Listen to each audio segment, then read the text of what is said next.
NightMerica is an independently produced podcast.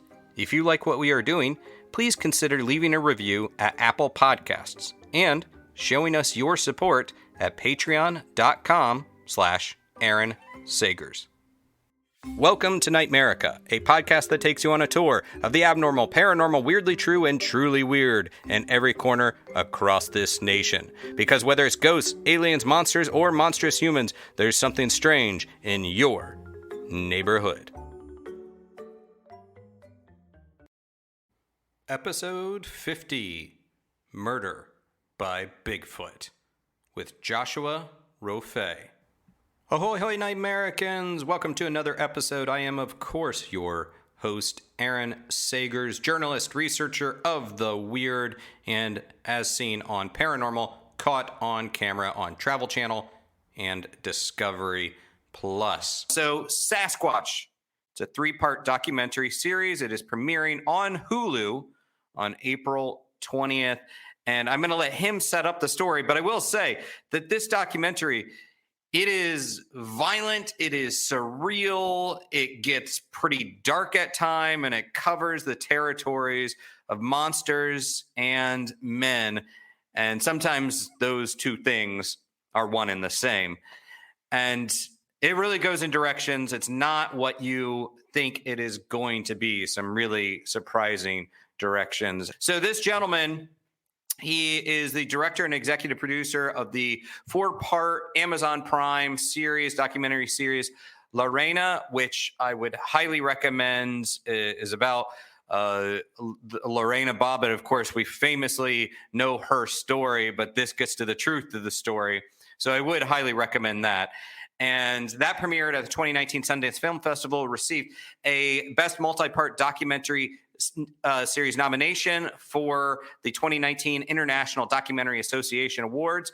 And he also, in addition to doing Sasquatch for Hulu, he is currently directing and producing a documentary feature for Netflix. And he has previously directed and produced 2 documentary series, Lost for Life and Swift Current. And without further ado, let me bring him in. His name is Director of Sasquatch on Hulu, Joshua Rofé. Josh, thanks so much for joining. Thank you for having me. Appreciate it. Yeah, and again, let me just start by saying Lorena really was such a powerful documentary, and it's interesting. There's almost some weird parallels here because you take something that you assume people know a lot about, but they really only know part of the story. And the other part is incredibly fascinating and mind-blowing. Has that sort of been a parallel you've already talked about between these two works? Yeah, it's interesting. My producing partner, his name's Stephen Berger. We do everything together. And we sort of started to realize in the last couple of years that our MO is to I don't want to say this and say that we're completely married to this, but we've sort of realized that our MO is, we like a story that is about a household name, a word that is just part of your common vernacular. Lorena Bobbitt, Sasquatch. I won't say the next thing that I have coming out, but it's a similar situation where you come in with a totally preconceived notion, and by the end of it, hopefully, you will never think of that name or that word the same way again. We like the idea of attempting to do that for sure. Yeah. And well, I have the official plot synopsis of Sasquatch, but instead I would rather just hear it from you. Can you just sort of set up this story in your own words, and what is the journey that the viewer is going to go on over the course of these 3 parts? Sure. So the main protagonist in this doc, his name is David Holthouse. He's also one of the executive producers of this show, and he's been a colleague of mine on my docs for the last few years. And David's been an investigative journalist for the last 25 years, and even a step beyond that, a gonzo journalist. And when he was 23 years old and a young gonzo journalist, really, learning the hard way that not everybody gets to be Hunter S. Thompson. He'd been really burning it at both ends, and he'd gotten crosswise with some gangs he was writing a story about, and he needed to leave his circumstances. At the time, Anchorage, Alaska was where he was living, and he was talking to a buddy of his who was working on a cannabis farm in Northern California, and this is in the fall of 1993. And his buddy said, "Why don't you just come out here, spend a week? You're going to smoke amazing weed. You can take mushrooms and go trip in the forest. I promise when you return to Anchorage, you will be refreshed." And so, of course, that sounds great to 23-year-old gonzo journalist David. And he heads out there. And when he arrives there, it's keep in mind, it's pouring rain for almost his entire stay. And he gets to the cannabis farm where his buddy's working, and you can cut through the tension with a knife. And people are setting up booby traps on the perimeter of the farm. And there are all these whispers of violent Sasquatch in the area. And he hasn't even gotten high yet, and he's just thinking, what am I in? And cut to a couple nights later, he's in the A-frame cabin on the property that's owned by the owner of the farm. And they're passing around a joint. They're watching Monday Night Football, and the phone rings. Farm owner picks up the phone, mumbles a few things to somebody on the other end of the line, hangs it back up. About 15 minutes later, keep in mind, it's pouring rain, it's night, there's no street lights, you're in the middle of the forest. Headlights of a car come through the front windows. And these two guys get out of the car. Farm owner lets them in. These guys, they are terrified, they are traumatized, they're completely out of their minds. And what they are relaying to the farm owner is that they have just come from the scene of a triple homicide where the victims were literally torn limb from limb, and every eyewitness has the same account, and that was that either a Sasquatch or multiple Sasquatch have come out of the woods and tore these guys to pieces. So that's the setup, and that is the story that David never forgot. And as a serious journalist, it was almost too crazy to he felt it was too crazy to pursue. And years later, sort of sparked by a conversation that we were having, we decided to pursue this story and not figure out whether or not Bigfoot exists, but really just try to find the source of this story. Just searching for the source of the story is the sort of first steps that he then takes. And I know we're going to get into more, but we didn't know we were signing up for something so dark and so dangerous, frankly. And this idea of Sasquatch, and you pretty much reveal it right up in the top of the first chapter, that David hasn't really told this story. This is the guy that can go to any bar around the world, when someone says, "I've got a crazy story for you," he could probably one up that because he has plenty of just insane stories of his own. But this is one that he kept in his back pocket. He didn't really talk about.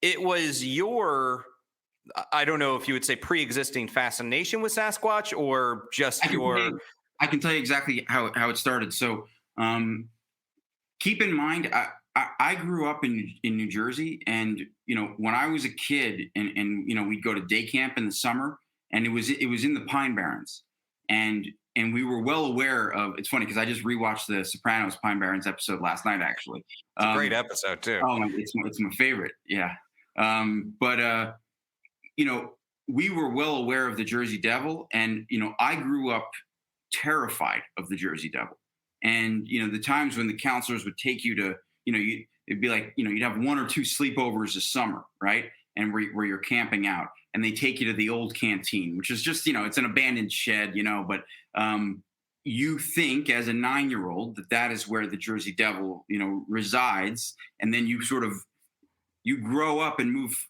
and sort of never think about that again, maybe, but it's like still in your being. And so cut to February 2018.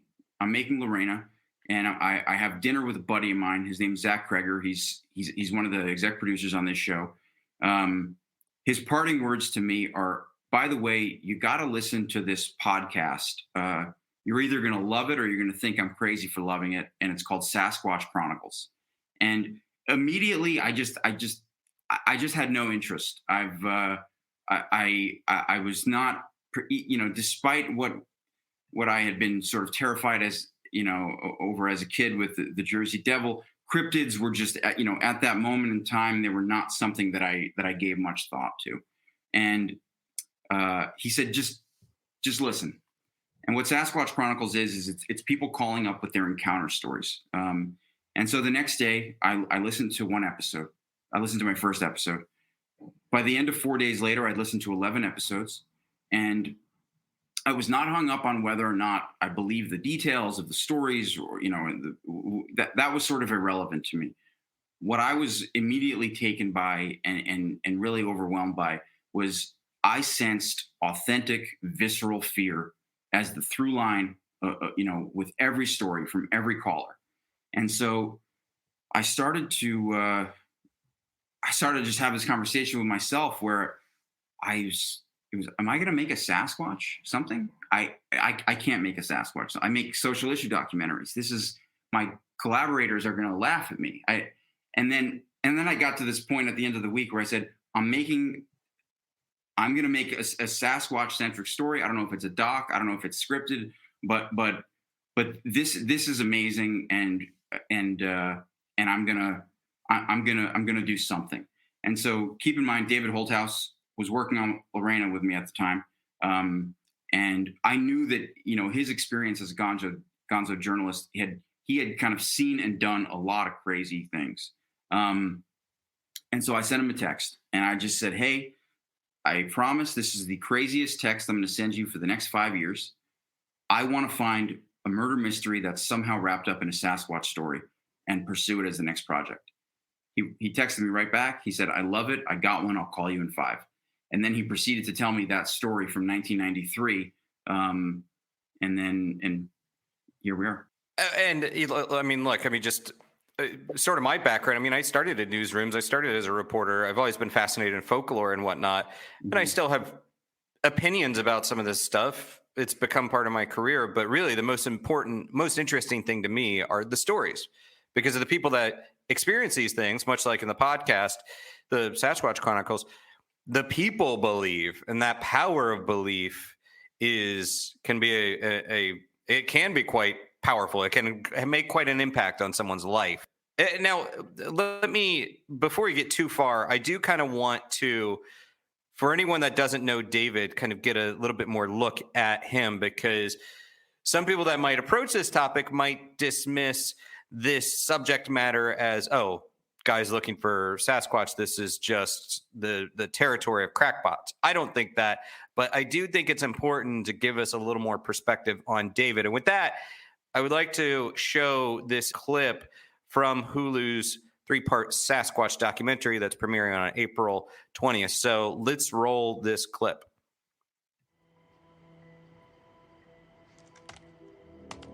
As an investigative journalist, I believe that the truth is never told in 9 to 5 hours.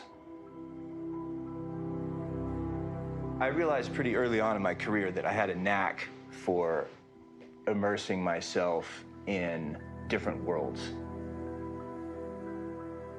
Embedding with Chicano street gangs on both sides of a turf war, running dope with drug mules, staying up for 72 hours with crystal meth heads, going undercover as a neo-Nazi skinhead, that kind of Those are the kind of stories I went after and how I went after them. Stalking monsters was a recurring theme for me. If I decided you were a monster, I was coming for you, and nothing was going to turn me aside. You were done.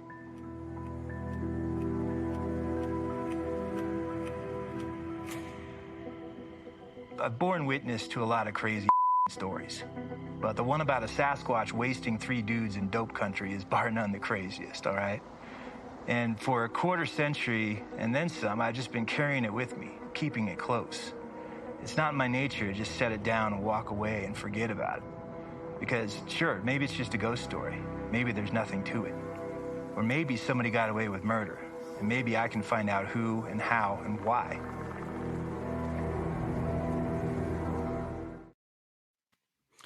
So suffice to say, David as a journalist is the real deal. This is a guy that, like you said, pursues monsters. He's been into some really heavy situations. So this is not someone that is just known for, I mean, maybe gonzo, but not not crackpot territory. But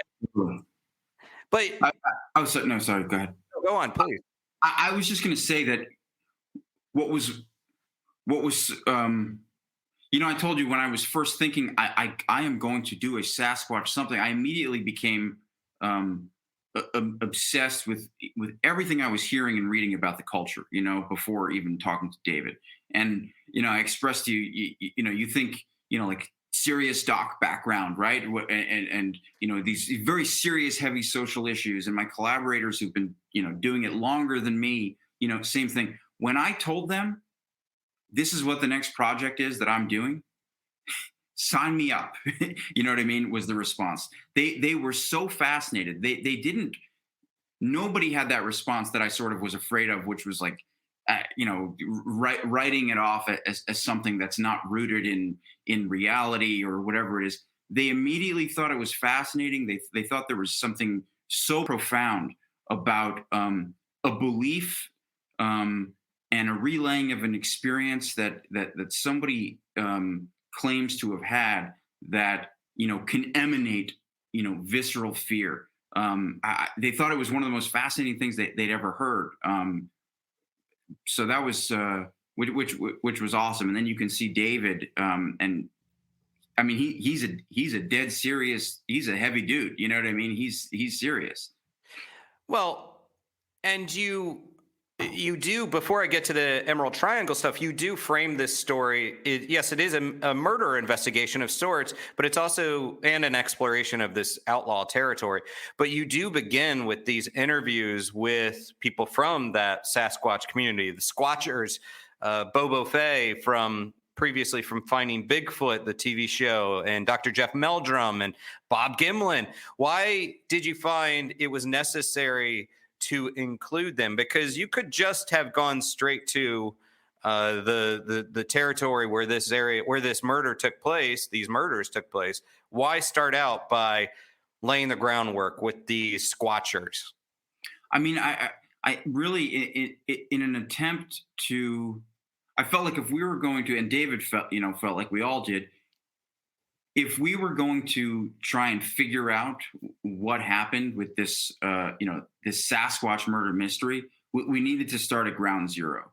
And ground zero in many ways was, well, let's understand Bigfoot culture. Let's understand the history of Bigfoot. And so talking to people who, can explain that, and, very credibly, particularly in the Bigfoot community, and also talking to people who, when they're telling you about their experience, they could be telling you about something else that could be on the evening news. They're telling you about their Sasquatch experience. It feels authentic. You never for a second think, oh, this person's putting me on. That they believe what they're telling you. And so in many ways, I wanted people who, I know people who are into cryptids would not question that, but I wanted everybody else to understand what I felt, which was that visceral fear that this is the experience I had, and sure, nobody has to believe me, but I know what I felt, and there's a former cop in this who, when he relays his experience, this grown man is about to cry. He is terrified just recalling it, and it's very tough to dismiss that, Yeah, it's a powerful moment. It's very clearly this guy is reliving trauma as he's telling you this story. I'm not going to ask you as the filmmaker what you believe, and with all due respect, I almost feel like it doesn't matter. But I appreciate that, and I agree with that. But I am curious when these people are making these points as to Dr. Meldrum is making these points about Bigfoot, the existence of this bipedal primate out there. At least on some level, were you thinking at any point like, well, damn, this is actually compelling stuff. Like they are making some pretty compelling arguments. Yeah, absolutely. And Dr. Meldrum is he's a professor at a university. I mean, he's sure. Not an online doctor. He didn't get that PhD online. Yeah, we're not showing up to his shed. We're showing up to a college campus and going up into his office. And to hear a person who has who is a professor who has truly studied this, sort of break it down the way he does. It's compelling. It really is. Even for, I've had plenty of non-believers see the show, and they found him to be really credible and really compelling. We're not out to convince anybody one way or the other. That's irrelevant, and because you've seen it, that's not what the show is about.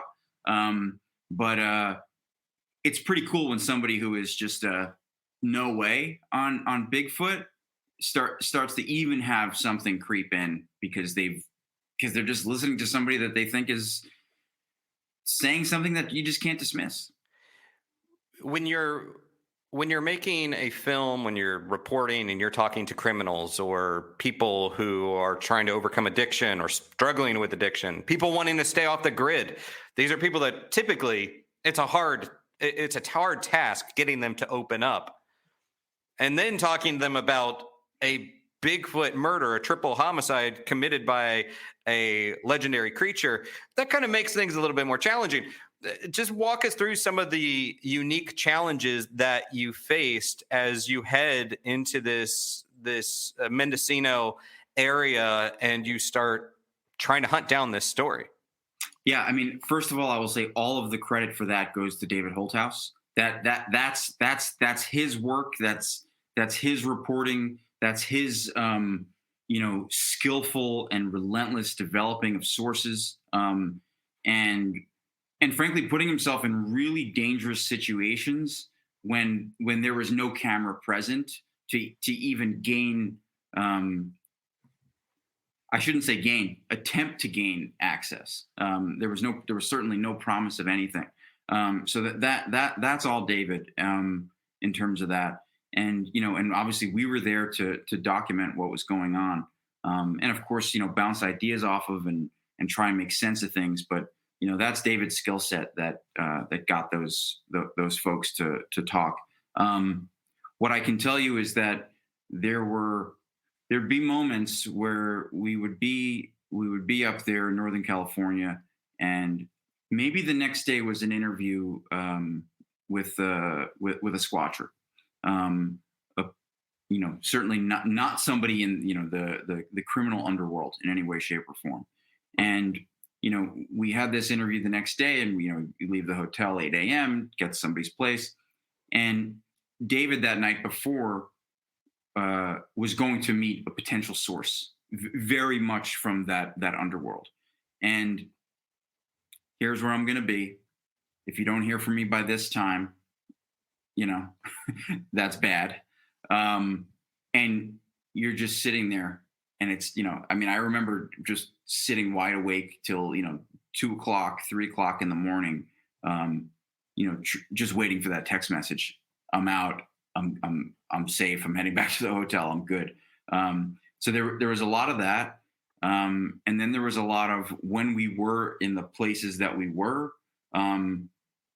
sort of being overcome with this feeling of we better not overstay our welcome, because we're not welcome here to begin with, essentially.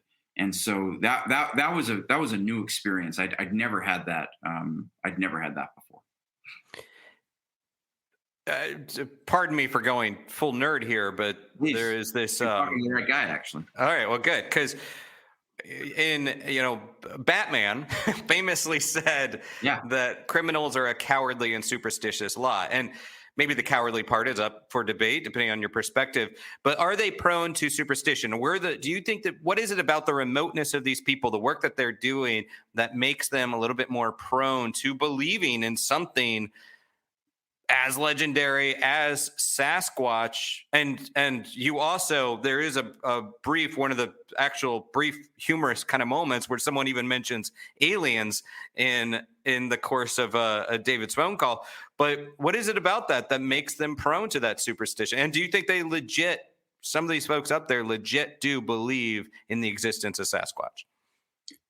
I'll answer that one first. Absolutely, there are a ton of people up there who believe in the existence of Sasquatch, and they would base that on experiences that they will tell you they've had. There's a line that David has in the show where he talks about the sort of the belief in the supernatural up there, meaning Northern California, deep in those woods, that the belief in the supernatural is running on a higher vibration up there. I'm misquoting him, but that's more or less what he's saying. It's running at a higher vibration than it is anywhere else in the country than he's ever been. And there's a line at some point later in the show in episode 2 where a former cannabis grower is talking about how he knew people who they basically went into the woods and became feral. They stayed there too long. And, if you're in those woods long enough, your perception of sight, of sound, I think it changes. And God, if you spend years out there, you're just gonna have a different experience than a person who just came from the Apple store and they're just going camping for the weekend in the redwoods. You definitely, as you start poking around this underworld, we learn of some people caught up in some really horrible things or potentially horrible things. And you said that you hadn't really previously experienced this kind of threat of danger with your work. Was this something that David tried to prep you for? Like, what did he say as it like, look, we're entering a whole new world here, we must be cautious. How did he prep you for that? It was more conversations, sort of as a group of, do we need security? It's, listen, Hulu's giving us this money to make this show because we told them this story that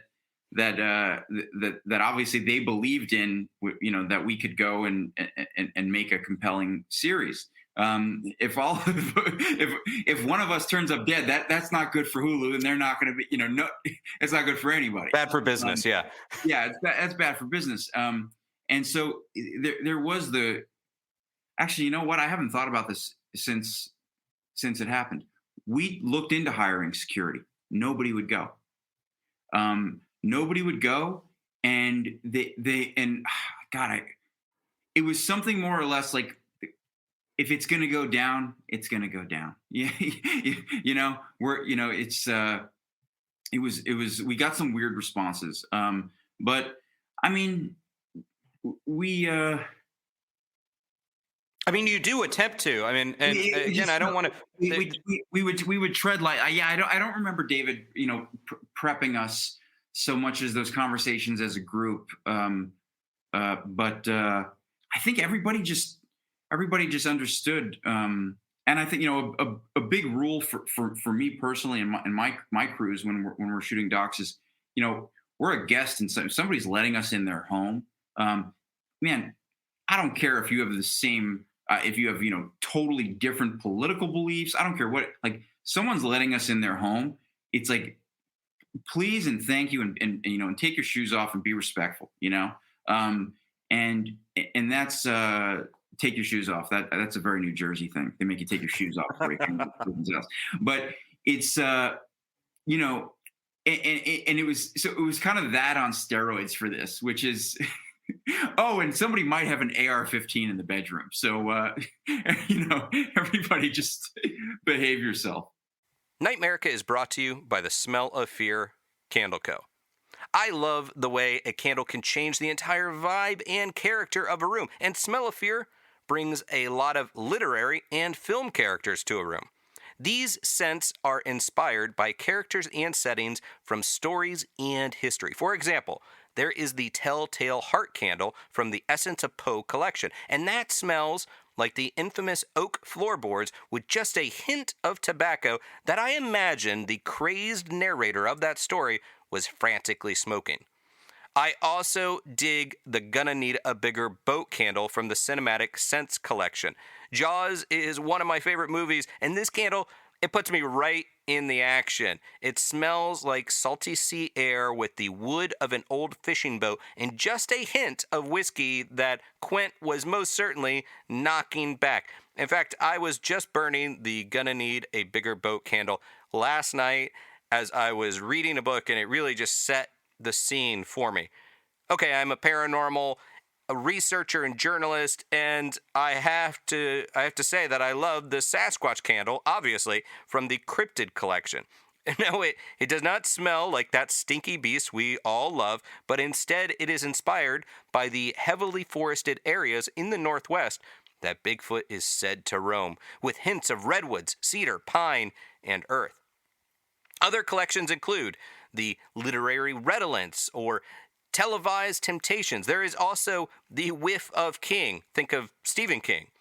So with more than 80 candles and counting, Smell of Fear Candle Co. has you covered, and they have new candles released monthly. For instance, there is the Beware the Crimson Peak. That is a new scent that smells like earthy red clay. And I love the TV show What We Do in the Shadows, and that theme song, You're Dead, it gets stuck in my brain all the time. So there is the You're Dead candle, which is an homage to What We Do in the Shadows, and it smells like red currant. And there is also the Spellman candle inspired by The Chilling Adventures of Sabrina, and that has a classic dragon's blood scent. So these candles are a coconut soy blend with no paraffin, so they are eco-friendly. They're organic, renewable, sustainable, minimal environmental impact. They're also clean burning, and there is almost zero soot in comparison to other types of wax candles. I also like the fact that they are slow burning, and they have this fantastic scent throw. It fills an entire room, and it's nice that they're not made with nasty chemicals. So these candles are available in several shapes and sizes, as well as in different wax melts. Plus, Smell of Fear Candle Co. donates a portion of profit to various non-profit organizations monthly. Past donations have gone to COVID relief funds and pet rescue organizations. And that's just really nice. I like supporting a company that supports others. Finally, with the code NightMerica, you can get 15% off your order at thesmelloffear.com. Again, code NightMerica for 15% off. So check them out, Smell of Fear Candle Co. They make good sense. And it's like there's these different leaps that you ask your viewers to take, or maybe that are revealed through the course of the show. And the title is Sasquatch, but the thing that seems like maybe the hardest to believe initially is that all these hippies that went up into Northern California and they just went to grow weed, that you think, oh, well, okay, that shouldn't be such a problem. There shouldn't be, these aren't mean people. These are just like hippies that have gotten older and they're growing weed. Right. Was that like something that you thought you had a concept of until you were in the mix of. I'm just kind of wrapping my head around this reality, because it's like, oh yeah, Sasquatch might be out there. Okay, maybe believe it. Maybe you think it's, just a load of bull. But oh yeah, hippies that are growing weed and ready to kill off anyone that is an interloper. That's a whole other matter. I mean, you see where I'm getting to here? Yeah. We when we started this, it was the Sasquatch murder mystery that we were chasing. And then David starts to have his first conversations, and everybody that he's talking to says, oh, by the way, here's what it was like in the 80s, and then leading into the early 90s when you were here. It was the full-on militarization of the war on drugs, and there were helicopters that were coming down. Families were being terrorized. It was an absolute war zone, and they were just burning up these these weed farms that frankly just sort of harmless families had a lot of them, not people that you would think of in terms of like whatever the the drug world, or whatever your concept of that was not necessarily what was going on up there for a lot of it. And so once that happened, people who were we're all built differently, right? People who were not built for war with the government, war with essentially our own military and law enforcement, they left. They went back to San Francisco. They went to Oakland, and they left the woods and they went back to the city. And then there are the people who are built for that sort of thing, and they will double and quadruple down if tested. And those people, they went deeper into the woods. They became more dangerous, and like I mentioned earlier, according to people who knew some of them very well, as the years went on, they became feral. And that was in many ways what we are now stepping into. People who had been so disconnected from, sort of regular, straight-laced society for decades. And the answers to our sort of original question of what happened the day that these people claim that a Sasquatch murdered these people, well, some of those people were going to potentially hold the answers. I don't know. I don't know how much more I should. No, and that was good, and I apologize because it was sort of a stream of consciousness thought, because I'm like, this is just freaking crazy. Bigfoot aside, this is just crazy. That was this other element. Yeah, it's like there's Bigfoot, and then there's this other element, and frankly, when you were up there, they were both terrifying. Yeah. You do have the interview subject, Ghost Dance, I believe is his name. And this is a guy that is a great subject because he provides insight. He can give you all the context, but he also seems to have this fearlessness where he's willing to just pass along contacts and connect you guys and everything. Is there anything more about his story as far as why, in a world that he had left, but a world that posed such threat, why he seemed to be so fearless and willing to dish? Yeah, I truly don't know the answer to that question. I'm afraid to really comment on that. But I will say that I'm always surprised by how much people are willing to say. I really am. He's a fascinating character, as you said, and he's one of these guys where he's literally an expert grower. So if your crop for the season has mold or fungus, he's the guy that you bring him in, and he's going to save your season of of growing. He really is a legendary figure in that community.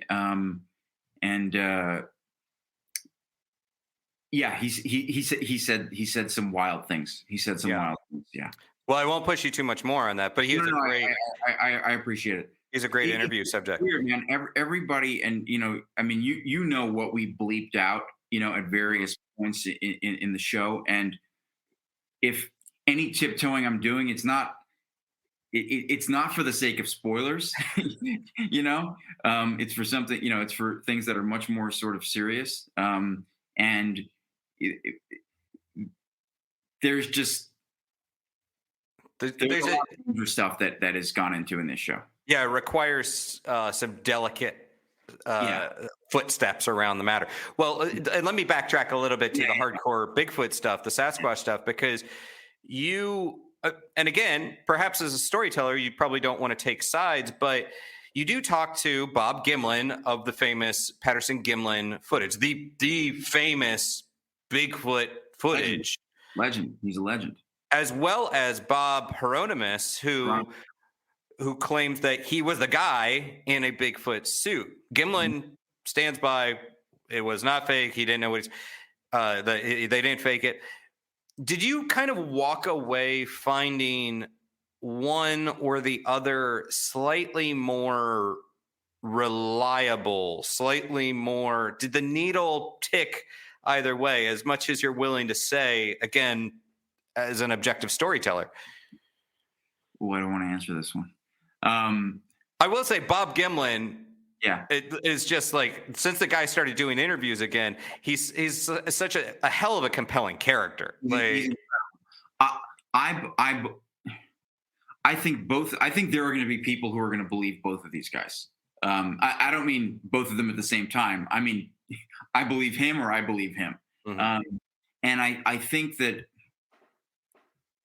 these guys are in their 80s now, right? And they sort of have. We're going into very mild spoilers, but it's like it's one of my favorite things in the show. Actually, there's a real rivalry that is clearly decades old between the two of them, and it turns out they also live down the street from each other, which is amazing. And they basically, you got these two guys in their 80s who. They absolutely hate each other. And the reason they hate each other is because, like you said, one claims that he was the one wearing the Bigfoot suit in the famous Patterson-Gimlin film. And the other one says, there's no way in hell that happened. And this thing that has defined my life was real. And I was there and I saw it. And so it's a wild dynamic between the two of them for sure.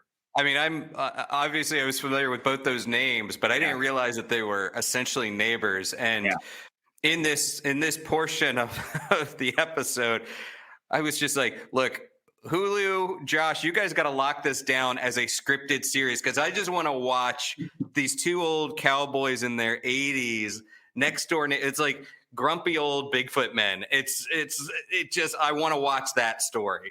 No, they were, and you know what was amazing? I mean, as surly as they get when they're, when they can be talking about each other, they're both the nicest guys. Yeah. They're both the nicest guys. It's so welcoming, so thoughtful. Bob Gimlin is obviously, he is the most famous person in the Bigfoot community, and the humility, that man was so humble, and he was so decent. We're in many ways we're asking him questions that he's answered a million times before. And me and some of my collaborators, Stephen Berger and Zach Kreger, I mentioned both of them earlier. We went to the International Bigfoot Conference in I think it was August of 2019, up in Kennewick, Washington.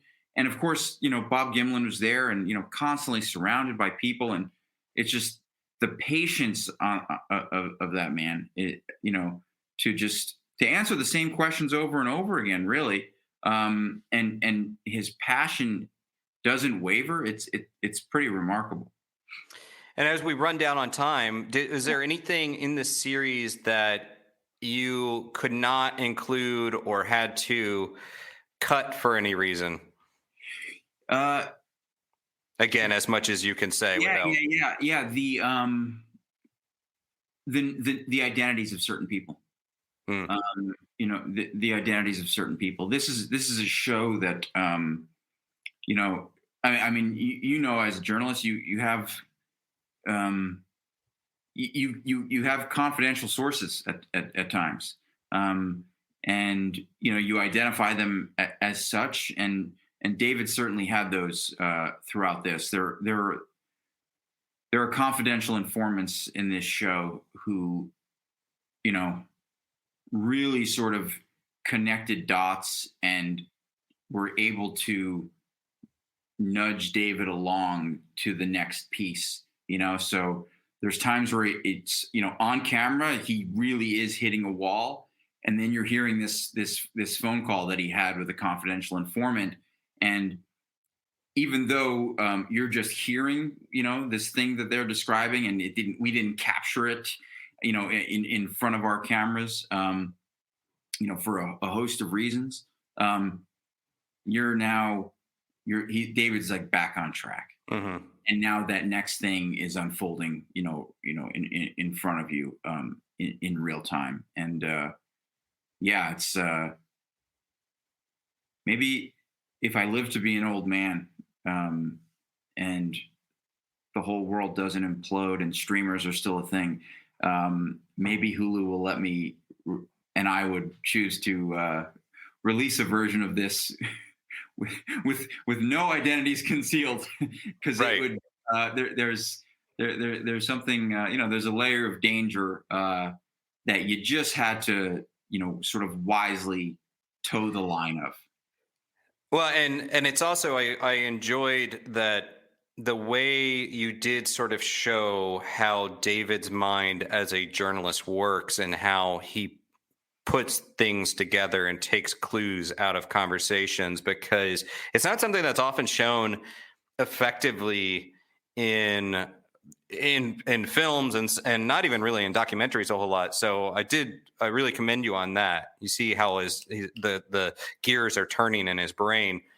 Can I interject one thing? Please. Because when you're the director, you either get all the blame or all the credit. And the blame, fine. If somebody doesn't like something, that is what it is. But I don't believe in this BS like auteur theory and all. It's like, I'm literally part of a team, and I'm here as a representative really of my collaborators, and some of my most key collaborators are my DP Ronan Killeen, who shot this and knows where to put a camera even when I don't, and my editors, Alan Dusso, Azine Samari, and Morgan Hanner. And so much of the storytelling in docs, it lives and dies in the editing room. And so that you're commenting on, they deserve, my editors especially, so much credit for that. Well, let me, if I may, just two final questions. First off, you are telling David's story as you're also pursuing this mysterious tale from the past. You guys are working as partners. You've worked before together. Was the vision always on the same page, or did you as a director and him as the journalist, the researcher, were there times where you had to kind of perhaps push back or navigate that path to this final goal? Honestly, it organically just went the way it went. We have a really seamless working relationship, and the same way my editors are from Lorena as well, and my DP and my sound person and all of that. And so David knew all of them, and he trusted all of them. And so I think all of us having a several years long history together, just it created an environment where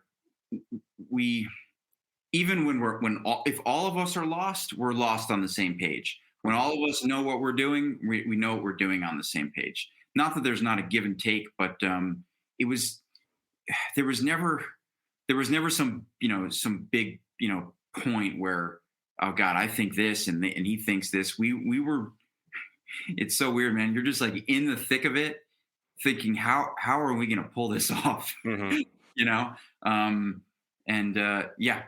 We're working together really. It just works.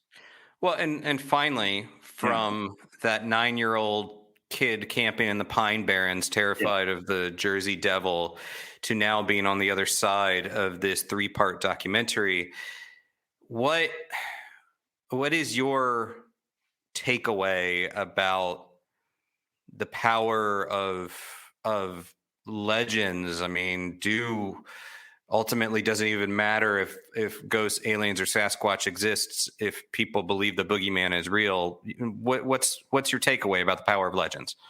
Well, I think for me, I think it goes back to, like you were saying, with being a kid who was afraid camping in the Pine Barrens, to then listening to those stories on Sasquatch Chronicles and hearing that visceral fear from these folks, to then making this and being in those woods, and feeling fear again. I think fear is a very powerful tool, and legends are often born out of people feeling afraid, or wanting to make others feel afraid, for specific reasons, and that's where the real story lies, I think, a lot of times. I'm not coming down definitively on the existence of whatever or not, but people like to wield fear, in the name of control, and I think that's where a lot of legends are born, and I think I personally find that endlessly fascinating. There are so many amazing stories out there that are rooted in that exactly. Yeah, well said. And Sasquatch premieres on Hulu April 20th. So that's 4/20. Interesting date for a scary documentary involving monsters and weed farms. I would imagine, if anyone's going to indulge, I don't know if I would say, I don't know what the order is, because you could end up really paranoid after watching this documentary. It might make it better if you get really paranoid. You're gonna have a crazy experience watching this either way. But that might be too much. That's a headline right there. Use your own discretion. All right, Joshua Rofé, director of Sasquatch, coming up on 4/20 on Hulu. Thank you, sir. It's a pleasure talking to you. Thank you for having me, and for helping to get the word out about the show. We knew we were making something weird, and we really didn't know if people were going to be into it. And so it's really cool to talk to somebody who gets it. So thank you. Thanks for listening. Please consider giving NightMerica a review on Apple Podcast. It really helps raise awareness and boost the show's rankings. Also, give me a follow on social media at NightMerica on Instagram and Facebook, and at Aaron Sagers on Instagram and Twitter. And share NightMerica with your friends. If you are able, I'd appreciate your support on patreon.com/Aaron Sagers, where I also create tiki recipes, hold live streams, and share exclusive content. Don't miss new episodes of Paranormal Caught on Camera on Travel Channel and Discovery Plus. If you'd like to share your own paranormal stories or get paranormal advice for entertainment purposes only, email nightmericashow@gmail.com.